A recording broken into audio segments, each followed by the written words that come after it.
Caríssimos irmãos, caríssimas irmãs, louvado seja nosso Senhor Jesus Cristo. É Dom Petrini que está falando com você, comentando as leituras da Palavra de Deus, da missa que é celebrada na quinta-feira da segunda semana da Páscoa. Eu queria comentar, em primeiro lugar, a primeira leitura tirada dos Atos dos Apóstolos, em que as autoridades religiosas e políticas daquela época antiga, do sumo sacerdote, o sinédrio e tal, tinham prendido os apóstolos, mas Deus os libertou da prisão e mandaram buscá-lo no templo onde eles tinham ido para anunciar, relatar tudo o que tinham visto e ouvido a respeito de Jesus. Então, estas autoridades reclamam com os apóstolos, dizendo: nós tínhamos dado a ordem de não falar no nome de Jesus, mas vocês desobedeceram. E Pedro responde: é preciso obedecer a Deus antes que aos homens. Que é uma palavra maravilhosa, duríssima. Aqui, nesta palavra, é preciso obedecer a Deus antes que aos homens, é que está toda a fortaleza, não somente lá dos antigos mártires, que se recusaram a adorar a estátua do imperador, porque se pode ser adorado somente Deus, nada de humano pode se tomar o lugar de Deus, etc.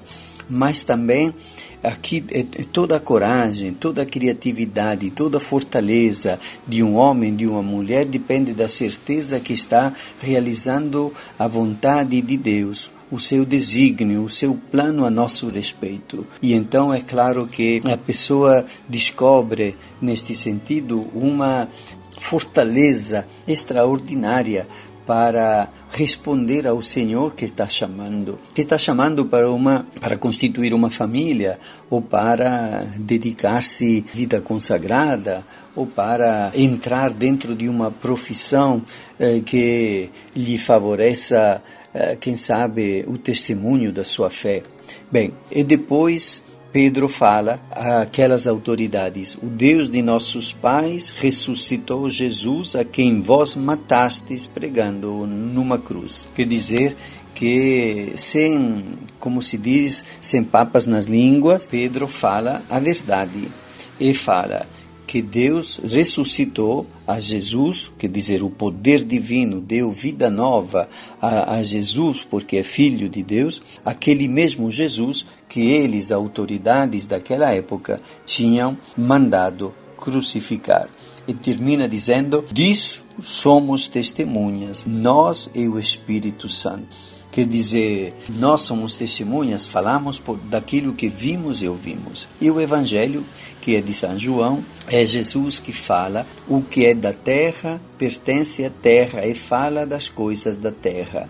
Aquele que vem do céu está acima de todos e dá testemunho daquilo que viu e ouviu. E aqui nós podemos entender esta contraposição entre o céu e a terra.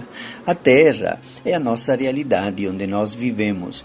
Mas o que significa o que é da terra pertence à terra e fala das coisas da terra? Significa viver um pouco só preocupado com as contas a pagar, o que é que eu vou ganhar se eu faço tal coisa, e não, você tinha me prometido uma camisa, mas não me deu, e como é que aumentou o preço da sardinha, meu Deus, e tal. Quero dizer que é justo, devemos falar das coisas da terra, fazem parte da nossa vida, mas a nossa vida se move dentro de um horizonte infinitamente maior do que as contas a pagar e o aumento das sardinhas no mercado.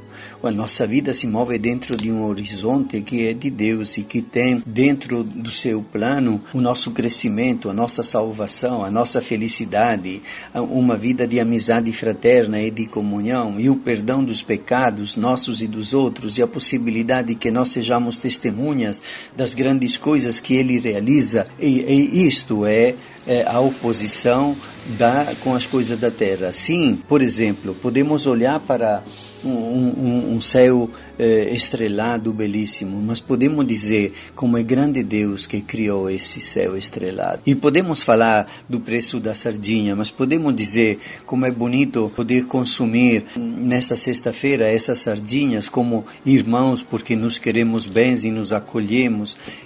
Sim, é verdade que as sardinhas estão caras demais, porém, aquilo que nos interessa é que a sardinha é um pretexto para sentar ao redor da mesma mesa, na alegria e na sincera amizade e poder consumir este prato de comida.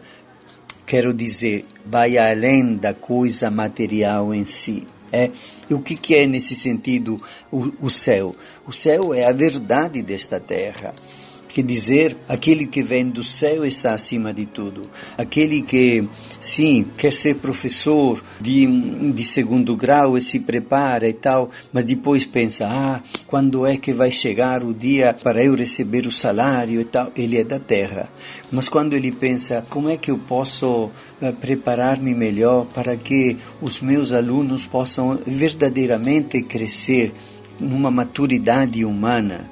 E quem sabe descobrir o Senhor Jesus como o grande motivador para uma vida digna. Este que vem do céu, que não fica somente pensando no interesse mesquinho, imediato, vulgar, etc., mas pode levantar um pouco o voo para pensar aquilo que nos conecta com Deus, com Jesus, com o seu desígnio de bem e de paz. Imaginem alguém que tenha autoridade nos dias de hoje e que administra dinheiro e que pensa como apenas um homem da terra, ou então quando começa a pensar qual é o plano de Deus a respeito da nossa cidade, do nosso estado, do nosso Brasil, qual é a maneira melhor então para enfrentar essa pandemia do coronavírus e qual é a forma mais acertada de poder proteger a vida e defender também o emprego, como vamos conciliar estas coisas que parecem motivo de confusão e de luta e de briga. Meu caríssimo amigo, minha querida irmã, procuremos então estar sempre ligados a Jesus para que cada passo que damos, cada decisão que tomamos possa ser sempre conectada com Ele, com o desígnio do Pai, com esta misericórdia e compaixão de Jesus, de tal forma que nós sejamos homens e mulheres, sim, com os pés plantados nesta terra, mas que tenham o coração voltado para o céu, para a Tua presença divina, Senhor Jesus. Deus te abençoe com muita luz e paz, em nome do Pai, do Filho e do Espírito Santo. Amém.